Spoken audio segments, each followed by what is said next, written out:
rentrée aujourd'hui. Merci Seigneur parce qu'on peut venir le louer et l'adorer. Et aujourd'hui, on va parler d'un petit peu ce qui nous motive, pourquoi en tant qu'Église nous faisons ce que nous faisons. Et en fait, pour illustrer ce que nous faisons, nous avons choisi 5 verbes déclinés en 5 volontés objectifs de Dieu. Et donc c'est, je ne sais pas si la slide se met.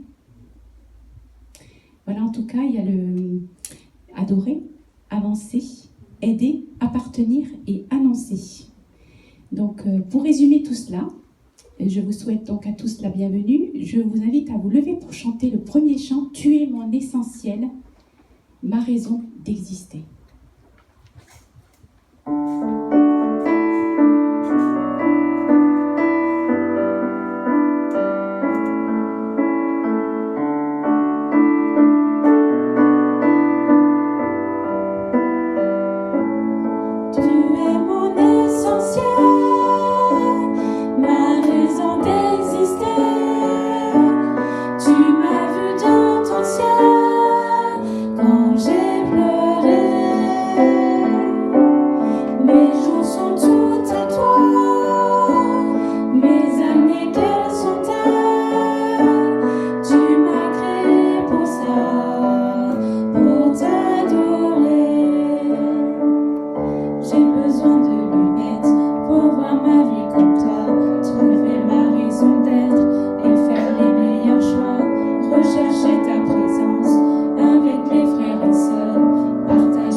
Le premier objectif, c'est l'adoration, adorer. Jean 4, versets 23-24, « Mais l'heure vient, et elle est déjà là, où les vrais adorateurs adoreront le Père par l'Esprit et en vérité, car le Père recherche des hommes qui l'adorent ainsi. Dieu est esprit, et il faut que ceux qui l'adorent par l'Esprit et en vérité. » Et Psaume 5, verset 8, « Par ta grâce infinie, je peux entrer dans ta maison, et en te révérant, me prosterner et t'adorer dans ton saint temple. » Adorons notre Seigneur, faisons monter notre adoration.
avancer dans la vie.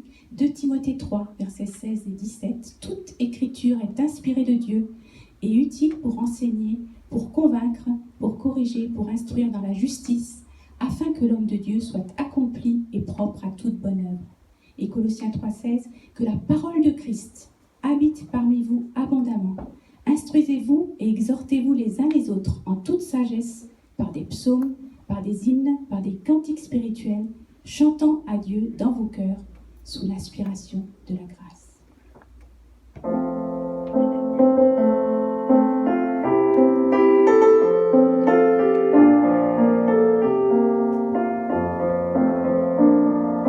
Ta parole est une lampe devant mes pas, elle éclaire mon sentier. Ta parole est une lampe devant mes pas, elle éclaire mon sentier.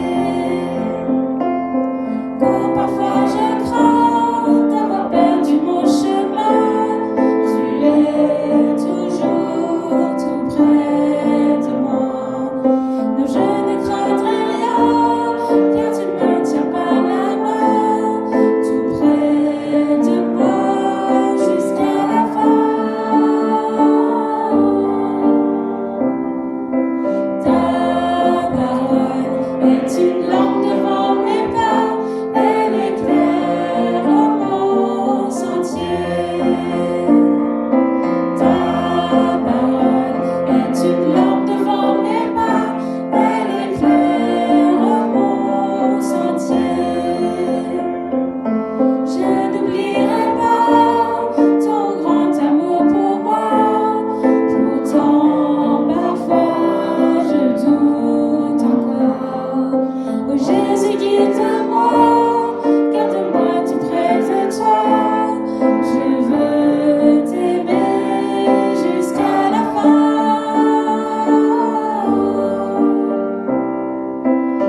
son prochain, aider et servir dans l'Église.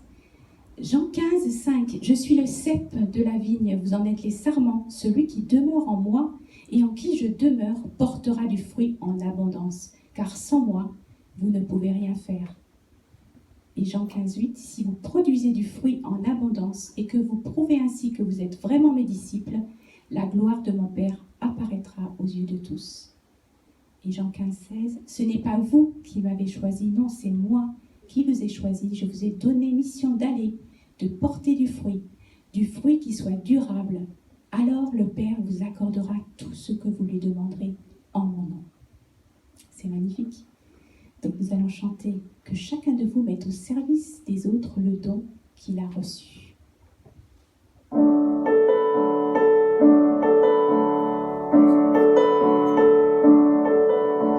Que chacun de vous mette au service des autres le don qu'il a reçu. Oh, que chacun de vous mette au service des autres le don qu'il a reçu. Comme de bons intendants de la grâce de Dieu, de bons dispensateurs de la grâce de Dieu. Que chacun de vous mette au service des autres le don qu'il a reçu. Oh, que chacun de vous mette au service des autres le don qu'il a reçu. Nous avons tous des dons différents que Dieu nous a donnés à tous gratuitement. Que chacun de vous mette au service des autres le don qu'il a reçu. Oh, que chacun de vous mette au service des autres le don qu'il a reçu. Que chacun de vous mette au service des autres le don qu'il a reçu. Oh, que chacun de vous mette au service des autres le don qu'il a reçu.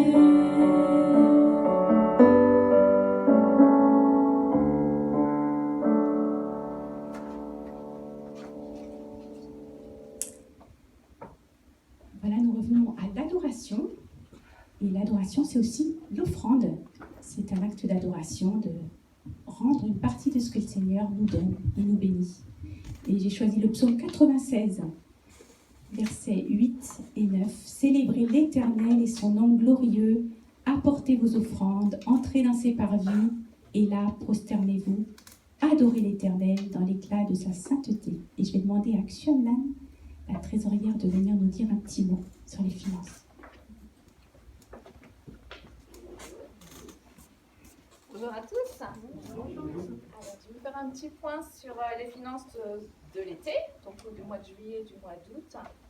Alors, les recettes se sont élevées à 3 265 € en juillet pour des dépenses de 5 072. Donc, nous avons un résultat négatif de près 1 800 €. Et pareillement sur août, donc les recettes, les offrandes se sont élevées à 3 770 € pour des dépenses de 5 587 et donc aussi un résultat négatif de près 1 826 €. Donc, tout d'abord, merci à tous pour vos dons, pour vos offrandes, qui servent aux 5A que nous venons de voir, pour avancer, pour aider, pour appartenir, pour annoncer. Tous ces thèmes pour l'Église.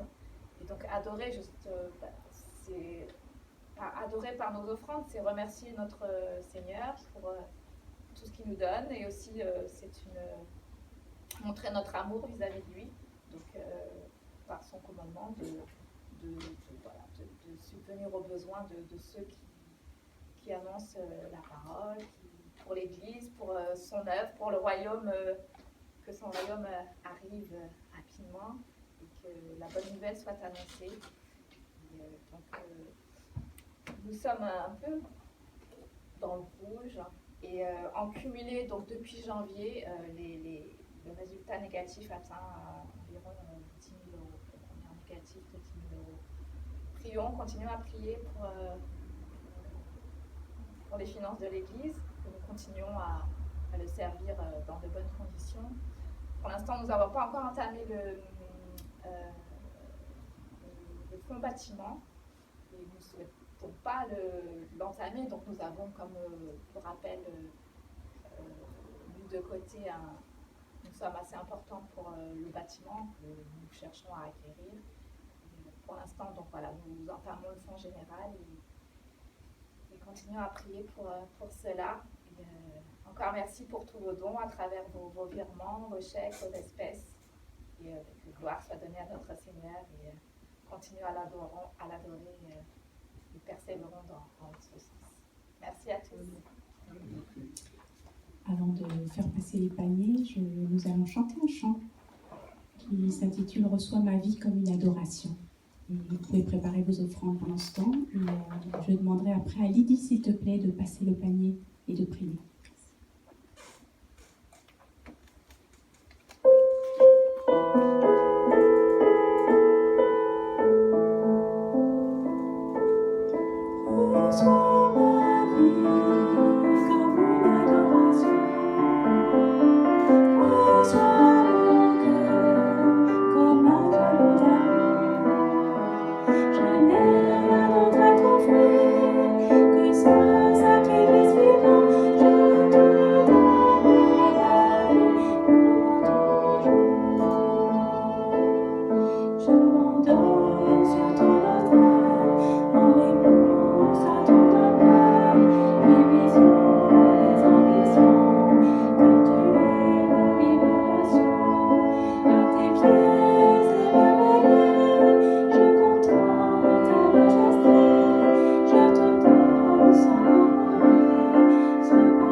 Seigneur Jésus-Christ, nous t'adorons, nous t'aimons. Merci Seigneur pour tous ces merveilleux chants d'adoration. Et c'est vrai que tu nous as donné cette vie. La vie est précieuse. Et nous voulons t'adorer Seigneur par tout notre cœur, la sincérité, notre amour pour toi. Seigneur, bénis notre Église, tout ce qui manque dans ce côté financièrement. Et nous prions vraiment que tu suscites notre cœur, touche nos cœurs, parce que tu dis que donner, c'est une bénédiction. Aide-nous, Seigneur, donner le meilleur de notre part à toi, les prémices, Seigneur, que tu attends de nous. Et nous savons que c'est notre investissement de cette finance, n'est pas en vain, mais c'est dans ton royaume. Et c'est car sur la terre qu'il y a les voleurs, il peut se brouiller, mais tout ce que nous investissons là-haut, ça peut rester éternellement. Et toi, tu vas nous bénir jour après jour, tu nous combles aussi tous nos besoins. Seigneur, c'est une demande par la foi, donnée par la foi. Et c'est une bénédiction, Seigneur, ce que tu regardes notre cœur, notre amour pour toi. Glorifie ton nom, Seigneur Jésus, nous te prions au nom de Jésus-Christ. Amen. Amen.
Et nous arrivons au verbe appartenir. Nous appartenons à la famille de Dieu, aussi nous appartenons au corps de l'Église locale.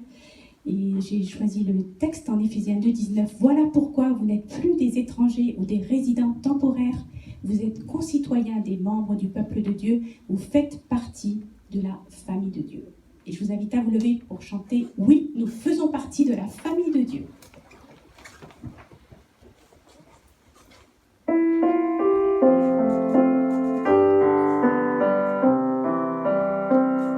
Oui, nous faisons partie de la famille de Dieu, les héritiers du Père.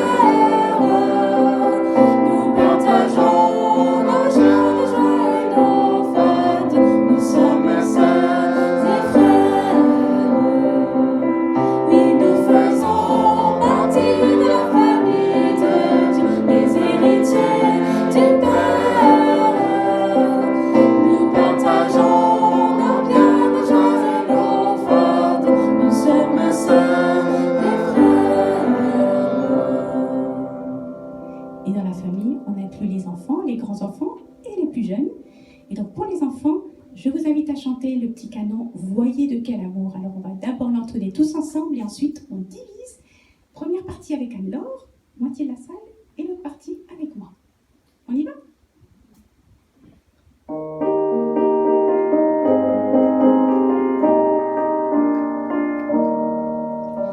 Voyez de quel amour le Père nous a tous aimés. Voyez de quel amour le Père nous a tous aimés. Il nous a appelés ses enfants. Il nous a appelés ses enfants.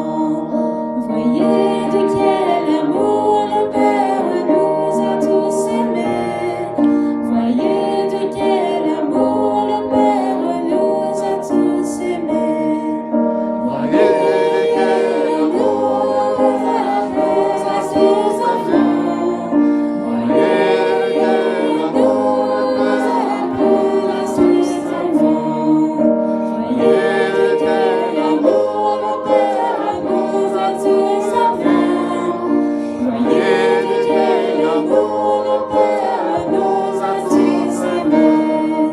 Voyez, nous appelés ses enfants. Voyez, nous appelés ses enfants. Bien. Donc qui dit culte de rentrée, dit rentrée aussi des clubs du dimanche et des ados. Donc je vais demander aux monitrices, hop là, Anne-Marie aujourd'hui et Béatrice, de venir dire un petit mot. Alors, bonjour à tous. Allez, bonne Marie. Donc, juste un petit mot pour vous dire que voilà, l'équipe reprend du service. Nous avons la joie de nous réembarquer dans le bateau et vraiment de compter sur le Seigneur pour qu'il fasse son œuvre dans le cœur des enfants et que vraiment il les garde et qu'il vraiment les amène vraiment dans le plan et la destinée qu'il a pour eux. Je voudrais juste prendre 2 petites minutes pour présenter l'équipe, que vous puissiez voir un petit peu avec qui les enfants vont être. Donc on a 2 groupes. On a le groupe des enfants, donc tout ce qui est de la maternelle jusqu'au primaire, et donc avec Anne-Marie, voilà, pour ceux qui ne la connaissent pas. On a aussi Chloé, et on a aussi Anne-Laure. Voilà. Et on a aussi le groupe des adolescents, à partir du collège, jusqu'à toutes les années collège.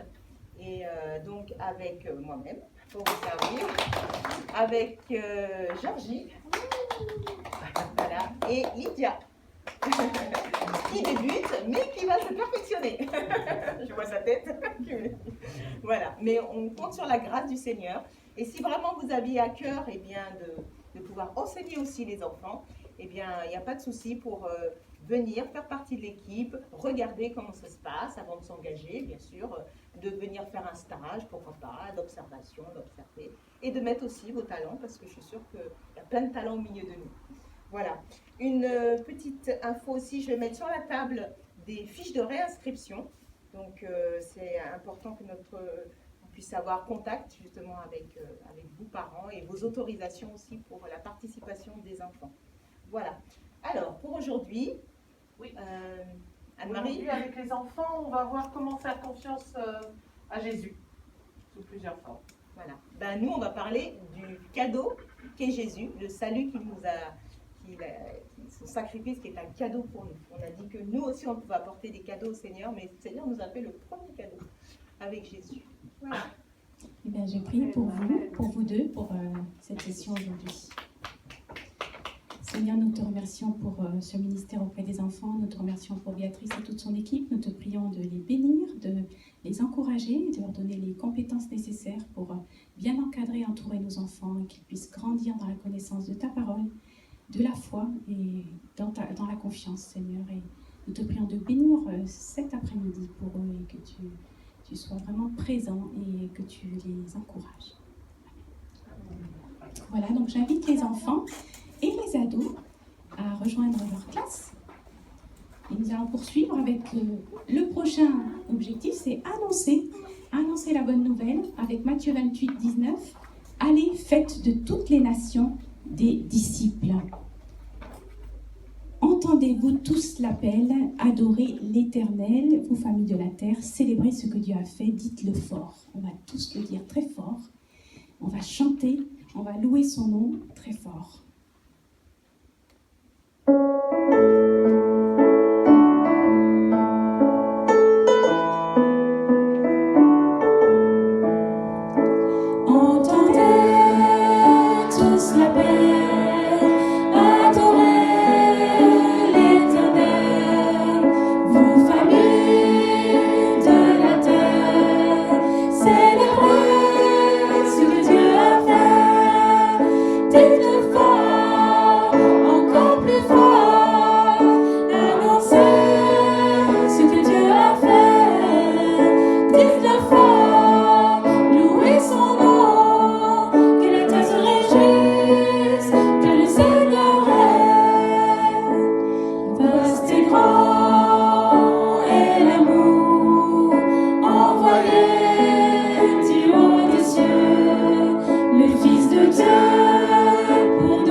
Qui est dans votre bulletin. Si vous souhaitez avoir des informations sur l'Église, vous avez pris une décision, vous souhaitez vous inscrire à des formations que nous proposons, n'hésitez pas à la remplir, la mettre dans le panier d'offrande. Et vous pouvez aussi nous laisser vos sujets de prière. Nous prions pour vous. Et si vous avez toutes questions et suggestions, c'est bienvenu. Voilà, je vais laisser la place à Nicolas. Et c'est le temps des annonces et surtout de vous saluer les uns les autres. Allez voir 2-3 nouvelles personnes et dites bonjour mon ami, je suis content de te voir. Bonjour.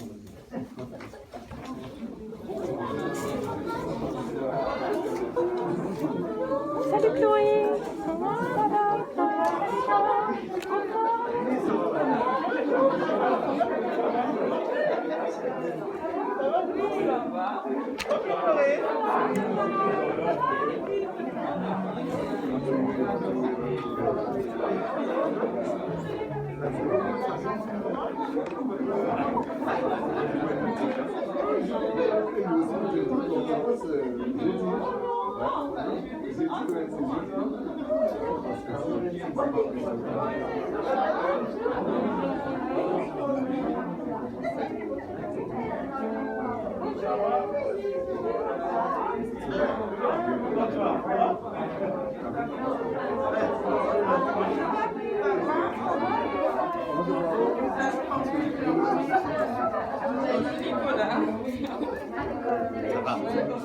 Moi aussi.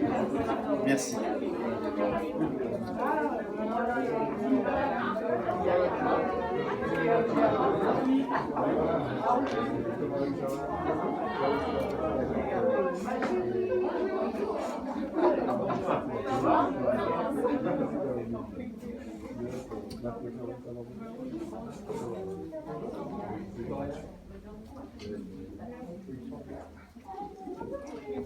Merci Jocelyne de m'avoir salué, de m'avoir dit que tu étais content de me voir. Moi aussi je suis content de vous voir. Si vous voulez prendre dans votre bulletin donc les notes du message, aujourd'hui j'aimerais que, je fais ça une fois par an, 2 fois par an, vous donner juste un aperçu de pourquoi en tant qu'Église nous faisons ce que nous faisons, c'est-à-dire notre raison d'être. C'est bien de se poser cette question parce que de temps en temps nous oublions la raison de notre existence, la raison de ce que nous sommes tous ensemble. Et peut-être je pourrais commencer par une question plus personnelle. Pourquoi vivez-vous? Eh oui, pourquoi existez-vous? Qui vous a donné la vie? Et surtout, quel est le but de votre existence? Qu'est-ce que vous cherchez à faire dans votre vie? Quel est le sens de votre vie? Si vous deviez donner une réponse à cette question, quel est le sens de votre vie? Que diriez-vous? La question est posée. Je vois que les réponses ont besoin d'être recherchées, triées. Oui, que diriez-vous? Quel est le sens de votre existence? Bon, alors je vais... Oui. D'aimer, super. À adorer, très bien. À avancer. Je vois que vous avez écouté la louange de Priscille. Oui, Lydia? Aider les autres, amen. Super. Bon, bah, j'ai pas besoin de faire mon message, je repars à la maison alors.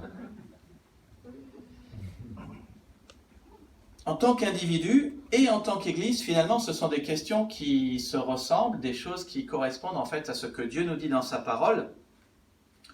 En fait, c'est la question de la vision. C'est pas simplement la question de comment moi je vois les choses, mais de comment est-ce que Dieu voit les choses. Et Dieu est très clair dans sa parole que tout a été créé par lui et tout a été créé pour lui. Et donc c'est aussi lui qui est le créateur de toutes choses. Alors, quelle est sa vision pour ta vie, pour ma vie et pour son Église? Un verset nous parle de l'importance de la vision dans Proverbe 29, verset 18. Je crois que vous l'avez à l'écran, n'est-ce pas? Le texte dit « Sans vision, le peuple de Dieu périt ». Alors, c'est une traduction anglaise qui dit cela. Dans le français, quand il n'y a point de vision, le peuple de Dieu est sans frein. Et puis, lorsqu'il n'y a plus de vision, un peuple vit dans le désordre. Ce que ce texte est en train de dire, c'est que de ne pas avoir de vision pour notre vie nous plonge dans un manque de sens. On ne sait plus pourquoi on vit. On fait plein de choses de manière non ciblée. On ne respecte plus les limites que Dieu nous a fixées. On ne vit plus avec les objectifs que Dieu nous a donnés. Et donc, d'une certaine manière, on se lâche ou on se relâche, on est sans frein, dit le texte, et tôt ou tard, quand on se lâche et on se relâche, le désordre arrive, on s'éparpille, il y a le manque de motivation, le manque de sens, le manque de joie, le manque de paix, le manque de conviction, on perd espoir, on finit par plus savoir pourquoi on est là, quel est le sens de mon existence, et on n'est plus battant. Ne poursuivant plus la raison d'être de notre vie ici-bas, on finit par ne plus savoir dans quelle direction on va, on s'éparpille et surtout on gaspille sa vie. C'est en fait la définition d'une vie gaspillée. C'est la définition d'une vie sans sens et d'une vie perdue. C'est aussi le problème numéro 1 de notre monde aujourd'hui. Vous allez dans la rue, vous posez la question, on pourrait faire un questionnaire d'ailleurs sur ce sujet-là. On devient les spécialistes du questionnaire dans l'évangélisation, mais on pourrait poser la question, quel est le sens de votre vie? Pourquoi vous existez? Qu'est-ce que vous êtes censé vivre dans votre vie? Beaucoup de gens ne le savent plus, et il faut le dire aussi, beaucoup d'églises ne le savent plus. D'où l'importance toujours d'avoir nos yeux dans la parole de Dieu, dans la Bible, et de regarder ce que Dieu nous dit sur le sujet. Alors Dieu nous dit d'abord qu'il est le créateur de ce monde et le concepteur de ses créatures. Il sait pourquoi il a conçu ces créatures et il ne nous a pas créés pour rien. Il est un concepteur avisé et il nous a laissé un précieux manuel d'utilisation qui s'appelle la Bible et qui nous explique ce pourquoi on est fait. Un petit peu de la même manière, un constructeur de machine à laver va construire une machine à laver pour laver le linge. Mais si vous essayez de faire en sorte que la machine marche sans lire le manuel, vous risquez d'avoir un problème. Par exemple, de mettre du linge qui devrait être lavé à 30 degrés, vous le mettez à 60 degrés et soudainement, votre t-shirt ressort tout rétréci. Parce qu'il faut lire le manuel d'utilisation. L'Église est également l'invention et la création de Jésus-Christ. C'est lui-même qui a dit « Je bâtirai mon Église » dans Matthieu 16, 18. Dans Matthieu, le roi vient, il propose le royaume, mais le royaume est rejeté par les pharisiens, le blasphème contre le Saint-Esprit, Matthieu chapitre 12, et c'est à partir de Matthieu chapitre 12 que Jésus tourne le dos aux pharisiens, se met à parler en parabole, et dans Matthieu 16, pour la première fois, il parle de l'Église, et il dit « Je bâtirai mon Église ». L'idée vient de lui, l'idée vient de Dieu, c'est lui qui l'a créé, c'est donc lui qui en est le créateur et l'architecte, et qui sait comment les choses fonctionnent dans l'Église. Et dans ce manuel d'utilisation qu'est la Bible, vous trouverez 2 versets importants qui se détachent fortement de tous les autres par leur importance. Et c'est important que vous sachiez qu'il n'y a aucune église qui discute ces 2 versets.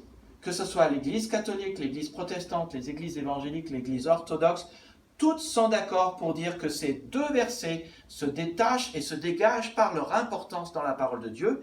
Il s'agit de Matthieu 22 et de Matthieu 28. Et donc le premier, Matthieu 28 au verset 19, le contexte c'est le départ de Jésus, et Jésus dit, ça apparaît à l'écran, vous connaissez ce verset? Vous le lisez avec moi? Allez, faites de toutes les nations des disciples, les baptisant au nom du Père, du Fils et du Saint-Esprit, en leur enseignant à observer tout ce que je vous ai prescrit, et voici, je suis avec vous tous les jours jusqu'à la fin du monde. Matthieu 28 verset 19. Et puis le deuxième est le plus grand commandement. Et vous le trouvez dans Matthieu 22 au verset 35 à 40. L'un d'eux, vous lisez avec moi, l'un d'eux, docteur de la loi, lui fit cette question pour l'éprouver. Maître, quel est le plus grand commandement de la loi? Et Jésus lui répondit, tu aimeras le Seigneur ton Dieu de tout ton cœur, de toute ton âme et de toute ta pensée. C'est le premier et le plus grand commandement. Et voici le second qui lui est semblable, tu aimeras ton prochain comme toi-même. De ces 2 commandements dépendent toute la loi et les prophètes. Et c'est pour ça que tout à l'heure, vous vous êtes salués les uns les autres. Dieu est le roi.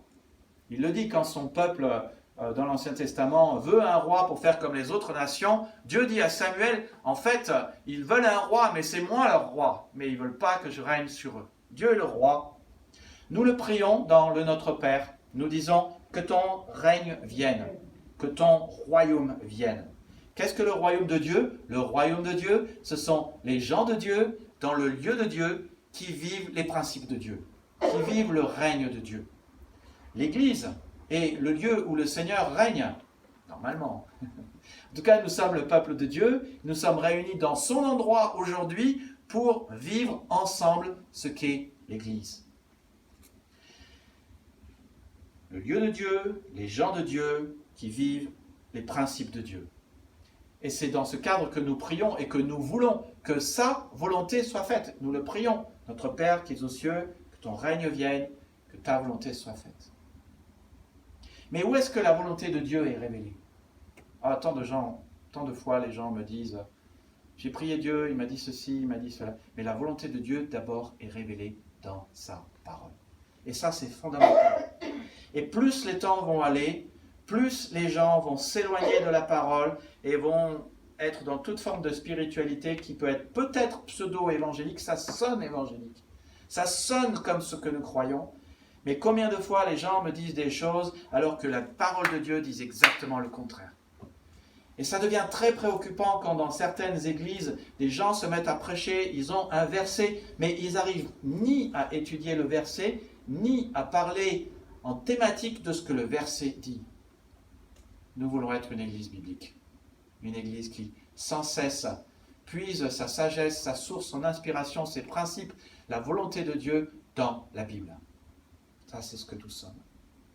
Où est-ce que la volonté de Dieu nous est révélée? Dans ces deux versets que nous venons de voir, Matthieu 22 et Matthieu 28. Dans ces deux textes, il y a 5 notions que Priscille a déjà détaillées tout à l'heure, que j'aimerais vous expliquer un petit peu davantage. 5 volontés que Dieu a pour ta vie, que si tu les fais, ta vie aura un sens. Nous les appelons des objectifs, la volonté de Dieu, les intentions de Dieu. Appelez comme tu voudras. Ça n'a pas d'importance. Ce qui compte, c'est de garder en tête que ce sont la volonté de Dieu, les principes de vie pour ta vie. Alors, quelles sont-elles? Eh bien, la première, c'est le fait d'aimer Dieu. Jésus a dit, « Voici le plus grand commandement, tu aimeras le Seigneur ton Dieu de tout ton cœur, de toute ton âme et de toute ta pensée. » Aimer Dieu de tout son cœur, ça s'appelle l'adorer. Il y a 10 commandements que Dieu donne à son peuple dans Deutéronome. Vous savez que Deutéronome, dans le grec, ça veut dire la deuxième fois. Dans Deutéronome, Dieu donne pour la deuxième fois la loi à son peuple, puisque la première génération est morte dans le désert, et la deuxième génération s'est levée, mais n'a pas reçu la loi. Alors il y a une deuxième fois la loi qui est redonnée. Dans Deutéronome 5, Dieu commence les commandements par « Tu n'adoreras pas d'autre Dieu que moi », verset 7. « Tu ne te fabriqueras aucune idole », verset 8. « Tu ne t'inclineras pas devant des statues de ce genre », verset 9. « Et tu ne prononceras pas mon nom de manière abusive », verset 11. « Et prends soin de me consacrer le jour du sabbat ». 5 à 6 des commandements de Dieu parlent de l'adoration. Ça vous montre à quel point l'adoration est importante pour Dieu. Bon, on pourrait résumer les choses. Dieu est négatif dans ce texte parce que parfois on a besoin qu'il soit négatif pour qu'on comprenne ce qu'on ne doit pas faire. Mais finalement, qu'est-ce qu'il est en train de dire? Il dit « Adore-moi et adore-moi seul ». Et dans le chapitre d'après, Dieu commence le texte exactement de la même manière. Dans le chapitre 5, il dit « Je suis le seul vrai Dieu ». Et dans le chapitre 6, il recommence et dit « Je suis le seul vrai Dieu ». Mais au lieu de dire « Tu m'adoreras et tu n'adoreras pas d'autre Dieu », il remplace toute cette notion d'adorer par une seule notion, la notion d'aimer. Et il dit, tu dois aimer le Seigneur ton Dieu de tout ton cœur. Jésus n'a rien inventé, il est la parole de Dieu, il redit ce qu'il a dit des centaines d'années auparavant, de la vie de Moïse. Donc, je me permets de redire, aimer Dieu de tout son cœur, c'est l'adorer. Alors maintenant, il faut mettre une définition sur qu'est-ce qu'aimer. Parce que dans notre monde, tout le monde parle d'aimer, il n'y a jamais eu autant de chants sur l'amour, mais qu'est-ce que ça veut dire? Eh bien, aimer, c'est vouloir le bien de l'autre. Ça, c'est vraiment fondamental. C'est lui faire du bien, c'est dire du bien de lui, c'est penser à l'autre en premier. Faire passer son intérêt en premier. Pas vrai? Vous seriez d'accord avec ça? Beaucoup de gens ne lèvent pas la main. Vous n'êtes pas d'accord. Oui, vous êtes d'accord. Est-ce qu'on fait cela dans notre vie? On doit confesser qu'on pense souvent à nos propres intérêts. Si on faisait cela, l'Église ne devrait jamais manquer de quoi que ce soit. Pas d'argent, pas d'amour, pas de paix. Pourquoi est-ce que Dieu t'invite à l'aimer? Parce qu'une personne qui en aime une autre souhaite toujours être aimée en retour. C'est la force des choses, c'est la manière dont les choses fonctionnent dans cet univers. Quand on aime quelqu'un, on aimerait tellement qu'il nous aime en retour. C'est exactement la même chose avec Dieu. La Bible nous dit Dieu est amour, La Bible nous dit il nous a créés par amour. La Bible nous dit il vous a créé pour vous aimer. Et il vous a créé pour que vous l'aimiez en retour. Dieu désire que l'amour soit au centre de ta vie. Et note, et c'est important de le dire, j'avais donné tout un message là-dessus, l'amour n'est pas une émotion. Alors, pour être plus exact, ce n'est pas qu'une émotion. Si ce n'était qu'une émotion, l'amour viendrait, l'amour partirait, mais Dieu ne pourrait pas le commander. Tu vois, quand Dieu dit qu'il veut que nous l'aimions, il est en train de dire que l'amour, c'est une décision à prendre. C'est une manière de vivre. C'est une chose où on dit, d'accord, je vais faire attention pour faire cela avec ma vie. Et une chose que l'on apprend quand on est chrétien, c'est que les émotions et les sentiments, elles suivent nos décisions. Elles suivent nos engagements. C'est quand on prend l'engagement d'aimer, qu'on aime, et que l'émotion de l'amour, elle vient. Bon, parfois, c'est aussi l'émotion d'amour qui est là, et puis on prend l'engagement d'aimer, et par la suite, on apprend que aimer, c'est aussi une décision. Mais tu vois, si c'était qu'une décision, qu'une émotion, qu'un sentiment, Dieu ne nous le commanderait pas. Qu'est-ce que l'adoration maintenant? L'adoration, c'est rendre un culte à Dieu. On rend à Dieu ce qui lui est dû. Et qu'est-ce qui lui est dû? Eh bien, nous sommes au bénéfice de qui Dieu est, de ce que Dieu a fait, de ce que Dieu a dit et de ce que Dieu a promis. Et donc, par l'adoration, nous exprimons notre reconnaissance à Dieu pour ce qu'il est, pour ce qu'il a dit, pour ce qu'il a fait. Donc, dire qui Dieu est par notre louange à l'Église, c'est une manière de l'adorer. Vous l'avez chanté tout à l'heure, c'est une manière de l'adorer. Dire par notre louange ce que Dieu a fait, c'est un acte d'adoration. Dire par nos cultes ce que Dieu a dit à l'Église, par exemple, par la prédication, c'est un acte d'adoration. Compter sur les promesses de Dieu est un acte d'adoration. Parce qu'on rend à Dieu ce qui lui est dû. Je vous ai souvent dit, et j'ai souvent dit cela quand j'étais pasteur à l'église de Champs, que l'adoration commence à 16h le dimanche et l'adoration s'arrête à 16h le dimanche d'après. L'adoration, c'est toute une vie. Mais je ne voudrais pas minimiser le moment le plus important, qui est l'adoration de Dieu à l'église. Je ne veux pas le minimiser parce que de plus en plus, dans le monde protestant évangélique, hélas, beaucoup de gens disent « Oui, mais moi, je peux être chrétien et rester à la maison. » Mais pourquoi nous nous retrouvons? Pourquoi? On pourrait se poser cette question. Parce que, de tout temps, les croyants se réunissaient le jour du Seigneur pour l'adorer. Dieu est là, aujourd'hui, par sa présence dans l'assemblée. Regardez le psaume 22, verset 3. Dieu siège au milieu des louanges. Regardez le psaume 100, verset 2. Servez l'Éternel avec joie. Venez avec allégresse en sa présence. Il ne suffit pas de rester chez soi. Il faut venir dans sa présence. Ne reste pas à la maison. Matthieu 18, 20. Là où 2 ou 3 sont réunis en mon nom, je suis au milieu d'eux. Les chrétiens, les croyants dans la Bible se sont toujours réunis le jour du Seigneur. Les chrétiens se sont réunis le jour du Seigneur qui était le dimanche, parce que le dimanche, on célèbre le fait que Jésus a vaincu la mort, Satan, et a payé pour notre péché, et est ressuscité. Il a eu la victoire.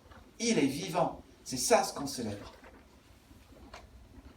Et lisez le livre des Actes, vous trouverez que les véritables croyants se réunissent le dimanche. Et ce qui prouve que vous êtes vraiment un adorateur, c'est à la fois si vous adorez le Seigneur durant la semaine, et vous lui rendez ce qui lui est dû, en célébrant ce qu'il est, en célébrant ce qu'il a fait, en célébrant ce qu'il a dit, en célébrant ses promesses, en vous accrochant à ses promesses, et en même temps, si vous êtes là le dimanche. Une autre preuve de l'adoration réelle, c'est si vous lui retournez une partie de ce qu'il vous a donné par votre dîme. L'adorer, c'est lui rendre un culte c'est lui rendre ce qui lui est dû. Et qu'est-ce qui lui est dû? La reconnaissance qu'il est le grand donateur et que notre subsistance vient de lui. Dans Malachie chapitre 3, il nous rappelle qu'il veut nous bénir en déversant un paquet de bénédictions sur notre vie. Matthieu 23, 23, Jésus dit qu'il ne faut pas négliger la dîme, 10%.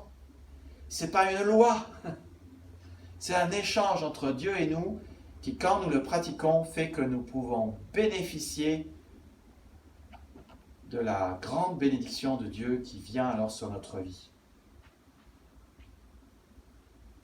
Donc nous existons parce que vous existez, parce que Dieu vous a aimé. Il vous a créé pour vous aimer. Il vous a créé pour que vous l'aimiez en retour. À la croix, il a fait passer votre intérêt en premier, avant le sien. Tout a été créé par lui, pour que nous vivions, nous l'aimions en retour, comme Jérôme l'a dit, exactement. Tout ne tourne pas autour de nous, mais en fait tout tourne autour de lui. Et tant que nous ne vivons pas cela, votre vie n'aura pas de sens. Ça, c'est ce que la Bible nous dit, c'est ce que j'ai dû apprendre dans ma propre vie. Cherchons d'abord le royaume de Dieu, et toutes ces choses vous seront données par-dessus. Parlons maintenant de sa deuxième volonté, qui donnera un sens à votre vie. Comme Jésus l'a dit, voici le second commandement qui lui est semblable, tu aimeras ton prochain comme toi-même. Aimer son prochain, c'est être là pour ses besoins. C'est le servir et l'aider. Alors, voyons voir si vous avez retenu la définition de l'amour. L'amour, c'est quoi? J'entends pas. Ok, oui, non, mais adorer, c'est bien, c'est un bon concept évangélique, mais dans la vie de tous les jours, ça veut dire quoi? Vouloir le bien de l'autre. Vouloir le bien de l'autre, le bien absolu. Pas le bien que moi je pense être le meilleur, mais le bien que Dieu a prévu pour l'autre. Vouloir le bien de l'autre, exactement. Merci. Et donc faire passer l'intérêt de l'autre avant tout, ça serait le deuxième penchant de l'amour. Alors notez aussi que parfois on croit que aimer ce ne sont que des émotions, mais parfois on croit que aimer c'est dire oui à tout. Non, ça c'est faux. Chacun de nous, nous avons eu des enfants ou nous avons vu des enfants qui, si vous les écoutez, ils mangeraient des frites toute la semaine. Et vous savez que ça n'est pas bon pour eux et qu'il faut leur dire non. C'est exactement la même chose dans notre relation avec Dieu. Dieu nous aime tellement que, non, à des moments, il dit non, ça tu peux pas avoir. Ça, c'est pas possible. Ça, je sais, parce que moi, j'ai la vision juste des choses. Du ciel, je vois toute ta vie et je connais ton futur. Et je sais que si tu fais ça, ça sera pas bon pour toi. Alors je te dis non. C'est pas que je t'aime pas, mais je sais que c'est pas bon pour toi. Jésus nous parle d'aimer dans un texte qui est très connu, qui est Jean 13. Dans Jean 13, il montre clairement que aimer va avec servir et avec aider. Alors, vous connaissez le contexte, au verset 1 de Jean 13, nous lisons qu'avant la fête de Pâques, Jésus, sachant que son heure était venue de passer de ce monde au Père, et ayant aimé les siens qui étaient dans le monde, mit le comble à son amour pour eux. Ça, c'est quand je lis ça, je dis, mis le comble à son amour pour eux. Mais qu'est-ce que ça veut dire? Eh bien, c'est dit au verset 5. Il versa de l'eau dans un bassin, et il se mit à laver les pieds des disciples et à les essuyer avec le linge dont il était saint.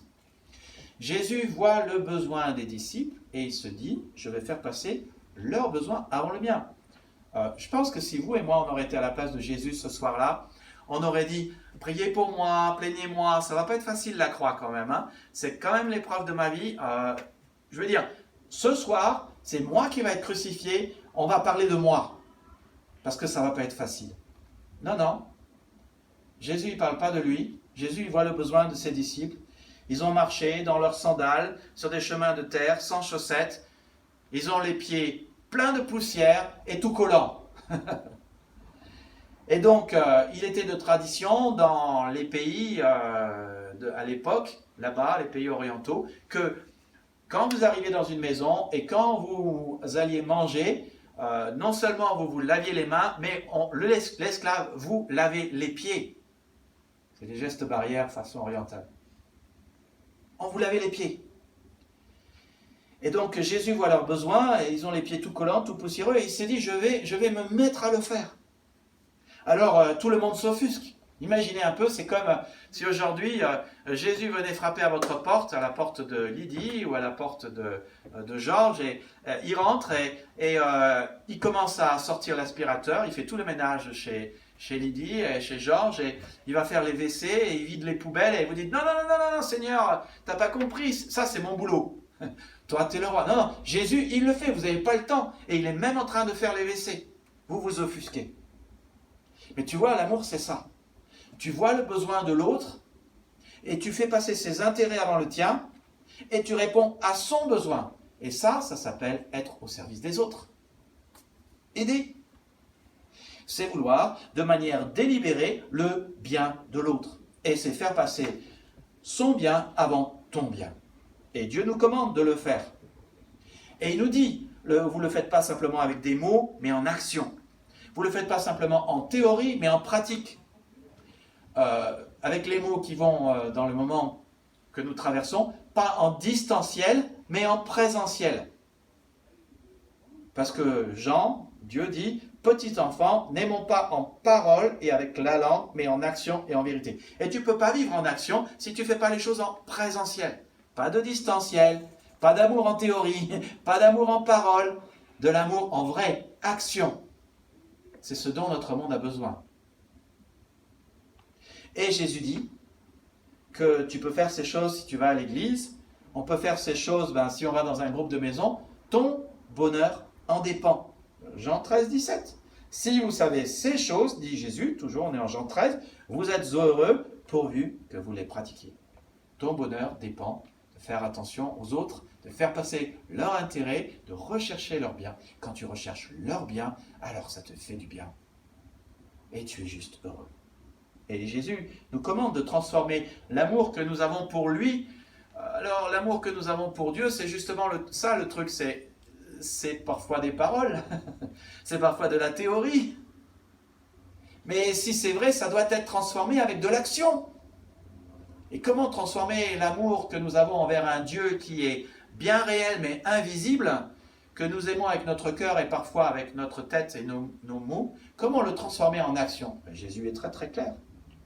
Et ce qu'il dit à Simon, au bord du lac de Génézareth, il nous le dit aussi, Simon, fils de Jonas, m'aimes-tu? Simon répond, Seigneur, tu sais toutes choses, tu sais que je t'aime. Jésus lui dit, paie mes brebis. Tu dis que tu m'aimes, alors occupe-toi de mes brebis. Occupe-toi de tes autres frères et sœurs dans l'église. Sois là pour eux. Pas vis simplement une vie égoïste pour toi-même. Sois là pour eux, veille sur eux, protège-les, nourris-le. C'est ça le fait de paître, être un berger vis-à-vis des autres. Ce que Jésus dit à Simon, il nous le dit à nous aussi. Il dit, si vous m'aimez, gardez mes commandements. Et puis il rajoute, je vous donne un commandement nouveau. Aimez-vous les uns les autres comme je vous ai aimé. Vous aussi, aimez-vous les uns les autres. Et la Bible dit aussi qu'à partir du moment où nous croyons en Jésus, nous sommes tous membres les uns des autres. Nous faisons partie d'un même tout, d'un même corps. Nous sommes des parties différentes, nous avons des capacités différentes et nous devons les mettre au service des autres. Comme de bons intendants des diverses grâces de Dieu, que chacun de vous mette au service des autres le don que vous avez reçu. Si bien que, et ça c'est important aussi d'avoir toujours cela en tête, nos différences dans l'Église ne sont pas censées nous opposer, tu vois, mais nous compléter. La seule chose qui fait que nous nous compléterons, c'est si nous prenons la décision de nous aider et d'être là au service des autres. Sinon, on se positionnera en compétiteur et nous ferons la compétition. Et quand on se met au service des autres, alors on complète les autres, ce qu'ils n'ont pas, on vient avec ce qu'ils n'ont pas et on leur donne. Et la Bible est très claire aussi que si nous sommes membres du corps de Christ, nous sommes une partie du corps de Christ. Et en fait, le Christ, qu'est-ce qu'il amène dans notre vie? La grâce. Et donc, nous sommes ceux qui amenons la grâce aux autres dans l'Église. Si bien que j'ai sacrément intérêt à être ton ami, si tu crois en Jésus-Christ. Parce que si je deviens ton ami, tu vas amener la grâce de Dieu dans ma vie, et vice-versa. Si tu deviens mon ami, je vais pouvoir amener la grâce de Dieu dans ta vie. On a intérêt, donc, à aimer notre prochain. Et c'est là l'importance capitale que tu as dans l'Église. C'est là ton utilité. C'est là ce que tu peux faire pour les autres. Tu peux les aider, tu peux être là à leur service, tu peux montrer ton amour pour eux. Et le meilleur moyen pour faire cela, c'est de faire exactement comme Jésus ce soir, quand il était dans Jean 13, c'est d'être présent. D'être dans la présence des autres, parce que quand tu es dans la présence des autres, tu peux vraiment les connaître et connaître leurs besoins, et tu peux faire alors ce qui est nécessaire pour leur vie. Et c'est pour ça que c'est tellement important d'aller dans un groupe de maison. Les groupes de maison reprennent cette semaine. Il y en a un mardi soir avec Jérôme, ici, 20h. Il y en a un jeudi soir chez Eric, à Torcy, 20h aussi. Il y en a un avec Priscille, vous voyez avec Priscille, vendredi soir, probablement à Noisiel. Et il y en a un samedi matin, ici à 10h. Mais allez dans un groupe. Comme ça, vous pouvez faire connaissance des autres et les aimer. Troisième objectif, vous le trouvez dans le grand ordre de mission. Jésus a dit, allez, faites de toutes les nations des disciples, les baptisant au nom du Père, du Fils et du Saint-Esprit. Alors, nous parlerons tout à l'heure de l'évangélisation, dire la bonne nouvelle aux autres. Mais notez que la première chose à faire quand on devient un disciple de Jésus-Christ, c'est, après que vous ayez cru,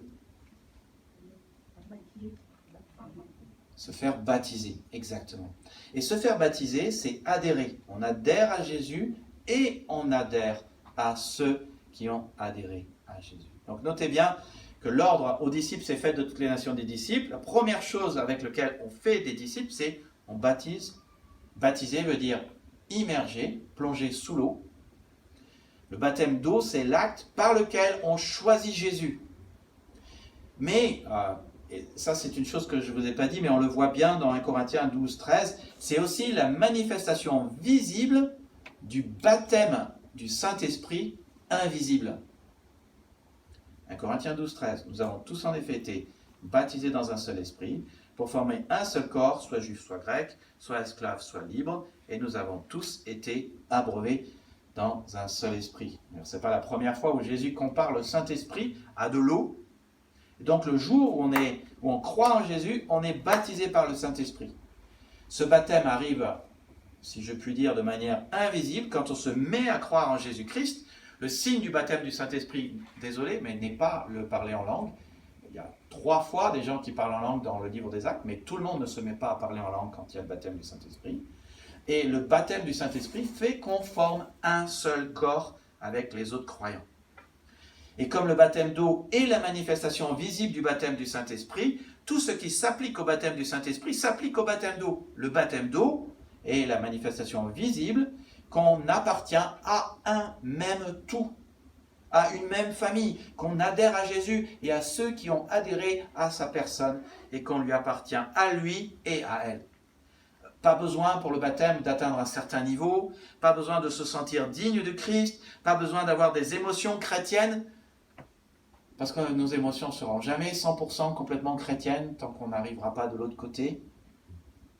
Dans le livre des Actes, dès qu'une personne croit, elle est automatiquement baptisée, et c'est une étape indispensable à faire juste après la conversion. Non parce que je le sens, non parce que j'ai atteint un niveau, mais parce que ça veut dire je choisis Jésus. Et choisissant Jésus, je choisis ceux qui ont choisi Jésus.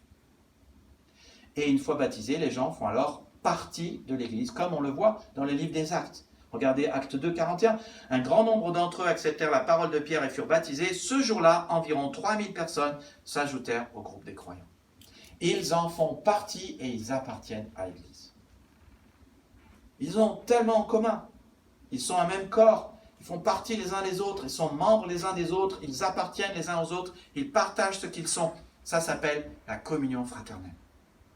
Et en grec, cela veut dire partager, prendre part, participer, appartenir. La communion fraternelle, tu prends le mot part et tu le conjugues à toutes les sauces. C'est facile. Tu participes, tu prends part, tu partages. Les premiers chrétiens la pratiquaient largement. Acte 4, 32. Aucun d'eux ne disait que ses biens étaient à lui seul, mais entre eux, tout ce qu'ils avaient était propriété commune. Ça te dit à quel point les gens, ils avaient quelque chose en commun. Tout ce qu'ils avaient était propriété commune. Tu donnerais ta maison, ton appartement, ta voiture aux autres. Tu dirais, allez, prenez. C'est ce qu'ils faisaient à l'époque. Acte 2, 42. Tous s'appliquaient fidèlement à écouter l'enseignement que donnaient les apôtres, à vivre dans la communion fraternelle, à prendre part au repas commun et à participer aux prières. Vivre la communion, prendre part, participer. Les signes de la communion fraternelle sont l'appartenance, appartenir, me sentir concerné quand quelque chose se passe, venir, être là, recevoir, participer, prendre part, partager ton temps, ton énergie, ta vie, tes repas, tes prières, partager l'enseignement de Christ avec les autres, partager ton argent, partager ton chez-soi. L'hospitalité est une preuve que vous pratiquez la communion fraternelle. Avec le Covid, le confinement, alors l'hospitalité, ça a fermé, il n'y a plus personne qui invite. Il est temps de recommencer cela. On ne va pas vivre dans la terreur du Covid toute notre vie quand même. Quelle est la dernière fois que tu as invité quelqu'un à la maison ou que tu es allé le voir pour partager ce que tu as? Parole d'affection, question, une prière. Dieu nous dit, ne négligez pas l'hospitalité car quelques-uns, sans le savoir, ont reçu des anges. Les anges sont des messagers de Dieu. Ils viennent avec des messages de grâce à la maison et quand ils repartent, tu te dis, waouh, qu'est-ce que j'ai bien fait de l'inviter parce que ça m'a fait du bien. Cette personne avait une parole du Seigneur pour moi. Je ne le savais pas. Dans les faits, vous avez reçu un ange de Dieu. Et je sais que parfois on est là, on se dit, ouais, mais moi, j'ai rien. Je n'ai rien à partager. Tu sais, si tu n'as rien à partager, fais ce que les disciples faisaient, les premiers disciples dans Acte 2 faisaient. Ils n'avaient rien à partager. Alors viens, assis-toi et fais comme eux. Prends part. Tu n'as rien? Prends part. Assis-toi, remplis tes réservoirs, écoute l'enseignement. Il y a peut-être des choses que tu ne peux pas donner. Très bien, donne pas. Ce n'est pas un souci. Laisse Dieu remplir ton cœur avec les choses que les gens ont et ont envie de partager avec toi. Et tu vas écouter l'enseignement des apôtres et tu vas peut-être à un sujet de prière, tu vas prendre part au repas commun, mais participe. L'essentiel, c'est de participer. C'est d'être là. Au début, tu seras peut-être plus un consommateur qu'un contributeur. Mais prends part quand même et offre ce que tu as. Et tu te rendras compte que tu peux offrir un bonjour, tu peux offrir un sourire, tu peux poser une question, tu peux donner une poignée de main, tu peux offrir ton cœur, tu peux offrir ton écoute au royaume de Dieu. Et Dieu s'en servira pour faire en sorte que tu deviendras un acteur et un contributeur, tôt ou tard. L'essentiel, c'est de participer.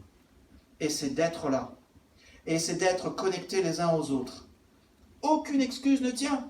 Pour le baptême, comme pour la communion fraternelle. Pour devenir membre, pour faire partie, pour appartenir, pour être connecté, pour recevoir. On peut tous participer. On peut tous être là. Le prochain objectif vient après le baptême, c'est le fait d'avancer spirituellement en tant que disciple de Jésus-Christ. Et ça correspond donc à ce que Jésus a dit, allez, faites de toutes les nations des disciples. Comment on fait des disciples? D'abord, on baptise.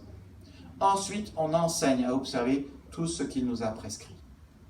Avancer, eh bien, c'est apprendre à observer tout ce que Jésus nous a prescrit, mais c'est aussi grandir en sainteté et en maturité. J'utilise souvent les deux, ce sont des synonymes. C'est important de se souvenir que si je choisis de faire confiance à Jésus-Christ pour ma vie, alors je fais ce qu'il dit. Oh, Jésus le dit à la fin de ce discours sur la montagne où il expose les valeurs du royaume. Les valeurs du royaume sont les valeurs du roi. Il expose toutes ces valeurs dans Matthieu 5, 6 et 7. Et à la fin du chapitre 7, il dit « Ce ne sont pas ceux qui me disent « Seigneur, Seigneur » qui entreront dans le royaume des cieux, mais seulement ceux qui font la volonté de mon Père qui est dans les cieux. » Ce n'est pas le salut par les œuvres, c'est le salut par la foi, par la grâce. C'est par la grâce que vous êtes sauvés. Par le moyen de la foi. Cela ne vient pas de vous, ce n'est pas par les œuvres, afin que personne ne se glorifie. C'est un don de Dieu. Seule la foi sauve, Mais la foi est réelle uniquement si elle débouche sur des œuvres. C'est les œuvres qui prouvent que nous croyons vraiment en Jésus.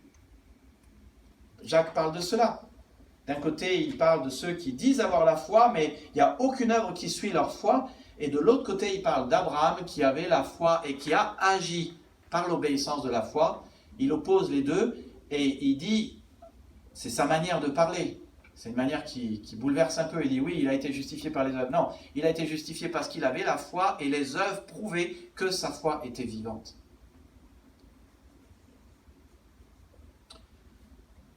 La Bible nous dit clairement que Dieu nous fait aller vers un objectif. Alors, passons rapidement sur Hébreux 11, où on voit qu'Abraham attendait la cité qui a de solides fondations. C'est Hébreux 11, 1.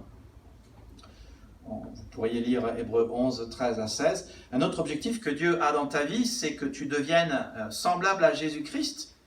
Paul le dit dans Philippiens 1, 8, « Je regarde toute chose comme une perte afin de gagner le Christ. » Dieu dit dans Lévitique 20, 26 que son objectif pour nous, c'est la sainteté, oui, l'absence du péché, la pureté,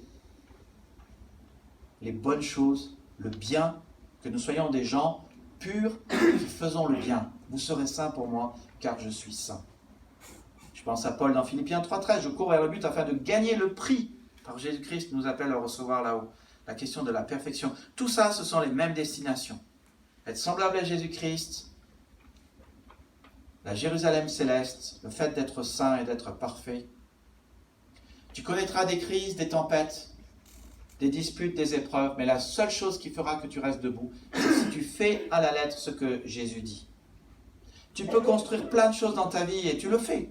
Ces choses sont en apparence géniales, voire elles t'avancent vraiment à quelque chose, mais si une tempête arrive, alors là, tout ce que tu as construit partira et ne t'aura avancé à rien. La seule chose qui avance, c'est de construire sur Jésus, sur le roc, et de faire ce qu'il dit. Quiconque entend ces paroles que je dis et les met en pratique sera semblable à un homme prudent qui a bâti sa maison sur le roc. Souvent, les gens viennent à moi, et parfois des couples viennent à moi, et ça ne va pas, et ils se disputent, et ils se disputent, et ils se disputent. Et la seule chose que je devrais dire, c'est ce que je devrais parfois me dire à moi-même, grandissez un peu. C'est tout. Apprenez du Seigneur Jésus, essayez de mettre l'autre en avant plutôt que toujours vous en avant, et pensez à son bien, à ses intérêts, et pas aux vôtres. Et si seulement vous vous concentriez sur Dieu, si seulement vous vous concentriez sur sa parole qui est toute puissante, mes amis, la parole de Dieu est parfaite et elle restaure l'âme, et je vous assure qu'elle restaure un couple. Regardez comment la parole de Dieu est puissante. La parole de Dieu est vivante et efficace, plus tranchante qu'une épée quelconque à deux tranchants, pénétrante jusqu'à partager âme et esprit, jointure et moelle. Vous avez besoin que Dieu fasse un travail sur vous? Concentrez-vous sur la parole de Dieu. Elle est suffisamment puissante et Dieu, qui est le chirurgien bienveillant, fera son œuvre. Il suffit de laisser faire Dieu son travail et de lui faire confiance pour votre vie. Colossiens 2,6. Ainsi donc, tout comme vous avez accueilli le Seigneur Jésus-Christ, marchez en lui. Allez, avancez.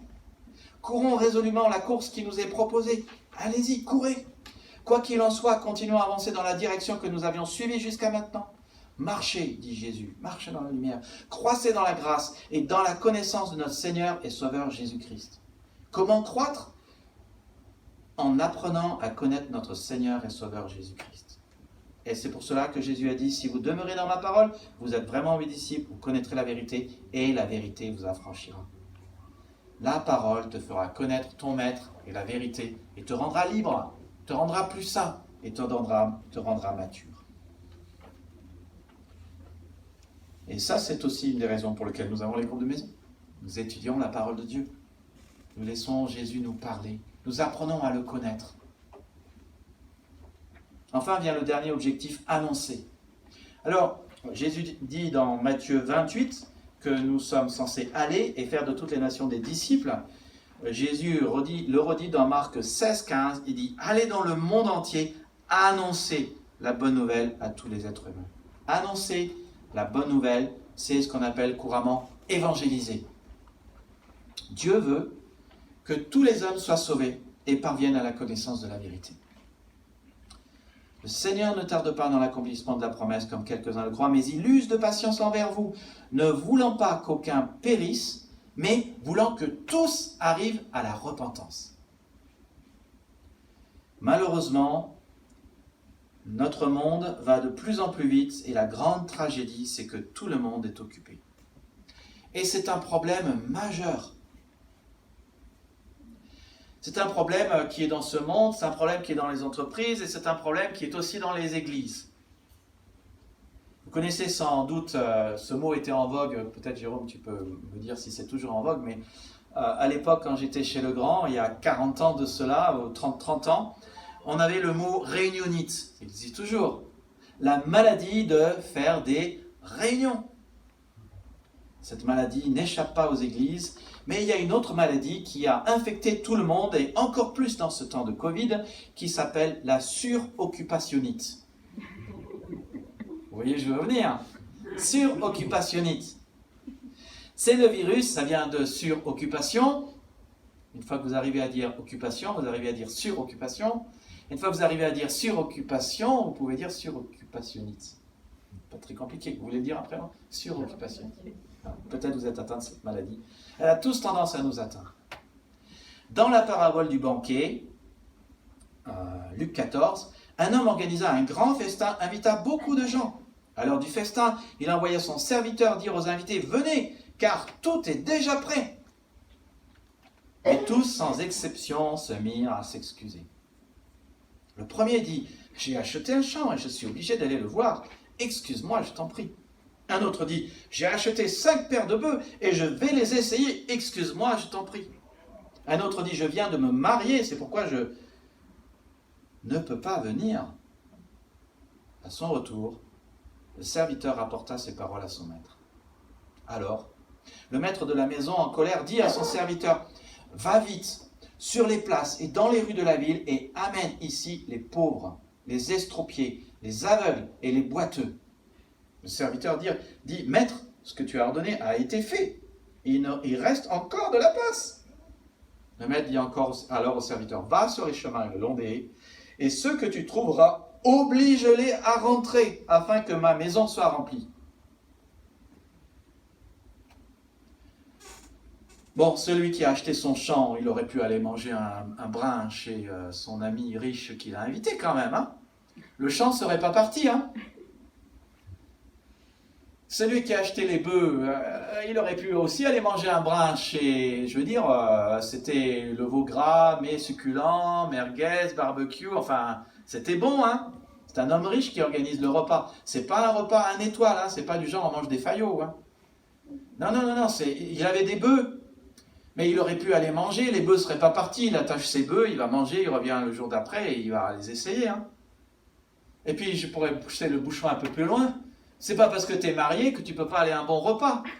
En plus, quand tu es marié, c'est là où tu fais la fête. Alors ça tombe bien, faisons la fête ensemble. Ça ressemble un peu à ce qui s'est passé récemment hein, chez la famille Rinder. On a invité 20 personnes. 25% seulement ont jugé intéressant de venir. Suroccupationnite. Dans le texte, tous se sont mis à s'excuser. Chacun a une bonne raison de ne pas manger le festin 4 étoiles gratuit organisé par Dieu, symbole et synonyme de son salut. Phénoménal.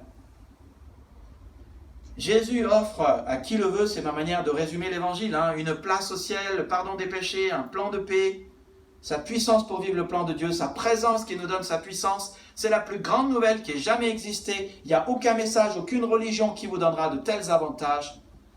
Être invité au banquet éternel de Dieu. Et Jésus a dit, une des raisons pour lesquelles on prend la Sainte Seine, c'est parce qu'il va y avoir ce banquet dans le ciel. Et on est tous invités. Et beaucoup d'entre nous savent qu'ils seront là. Et ils ne veulent pas rater les noces de l'agneau, ce repas de 4 étoiles qu'il y aura.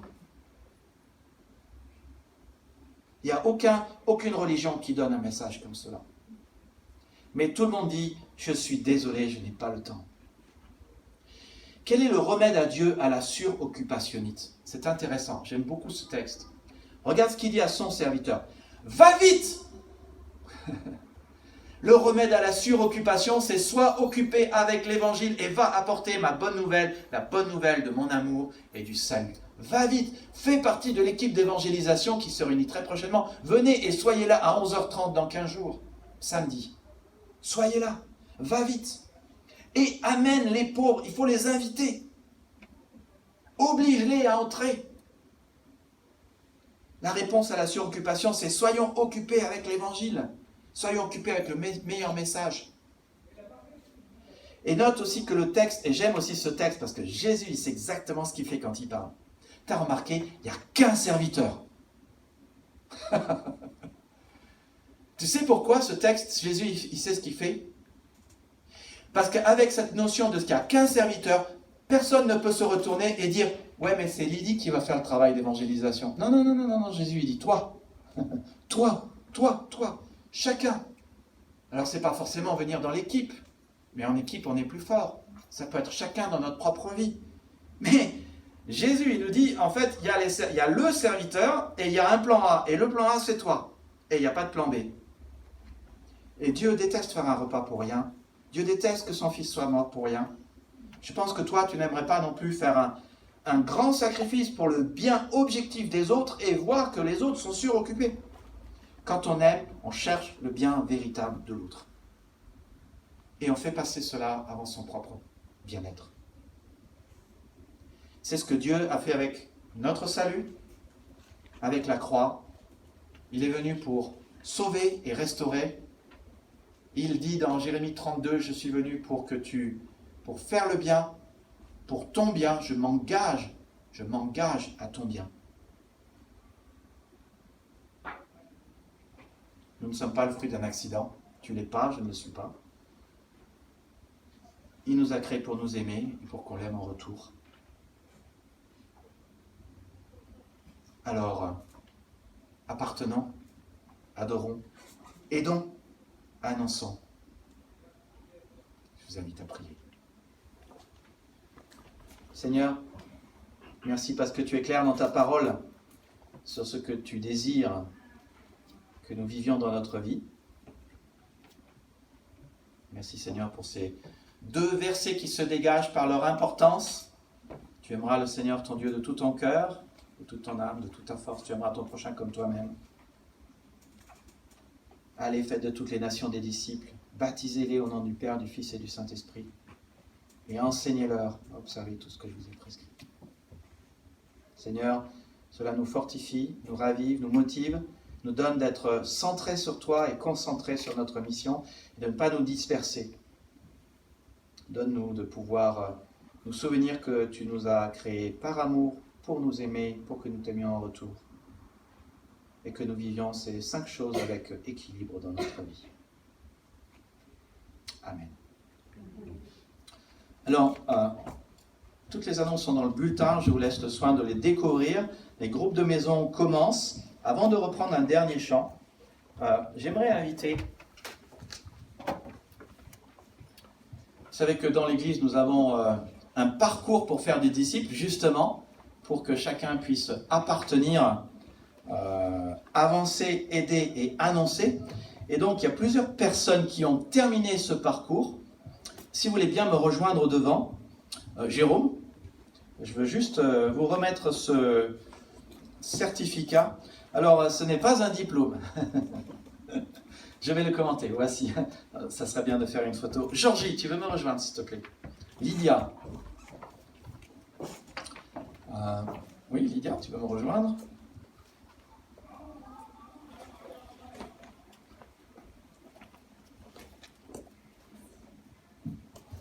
Alors, Sophie, voilà. Juliette est ici? Eric, tu en avais un ou pas? Alors, viens nous rejoindre. Lydie, tu en avais un? Sinon, je te le redonne, hein, c'est pas grave.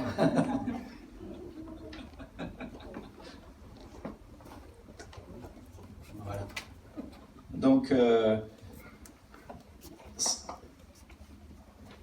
c'est juste quelque chose, un petit papier pour vous dire déjà merci d'être venu et de faire partie de l'Église. Super, je vois que Priscille prend la photo. C'est un certificat d'engagement. Ils ont tous pris l'engagement de faire ces 4 choses dans leur vie. Donc, je veux dire, on va se donner la main. Félicitations. Félicitations, vraiment, je suis fier de vous. Bravo, bravo Jérôme, bravo Eric, bravo Lydia, bravo Lydie, bravo Georgie. Ce ne sont pas les seuls qui ont fait les 4 étapes, il y en a eu d'autres. Je suis fier de vous, vraiment. C'est un certificat qui dit que vous avez fait les 4 étapes, mais en fait, tout le travail reste à faire et je sais que vous le faites déjà, en fait. Vous pratiquez tous ces aspects de la volonté de Dieu. Je veux juste prier pour vous. Seigneur, c'est une bénédiction de pouvoir être tes serviteurs et de pouvoir être associés à Lydia, Lydie, Georgie, Eric, Jérôme et tous ceux qui ont fait ces 4 étapes. Quelle joie, Seigneur, de voir que tes serviteurs ont répondu présent à l'appel, ce n'est pas forcément en faisant partie de l'équipe d'évangélisation, mais en le faisant sur une base régulière dans leur vie. Bénis-les, Seigneur, donne-leur de ne jamais oublier la raison pour laquelle ils sont ici-bas sur terre. Remplis-les de ta force, de ton assurance, de ton courage et de ton esprit pour vivre ces 5 objectifs avec équilibre. Amen. Amen. Merci. Je vous invite à vous lever pour chanter. Alors, juste que vous sachiez, j'ai un dossier pour vous si jamais vous avez besoin de le protéger ensuite. Je vous invite à vous lever pour reprendre le chant « Tu es mon essentiel ».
Nous pourrons les reprendre.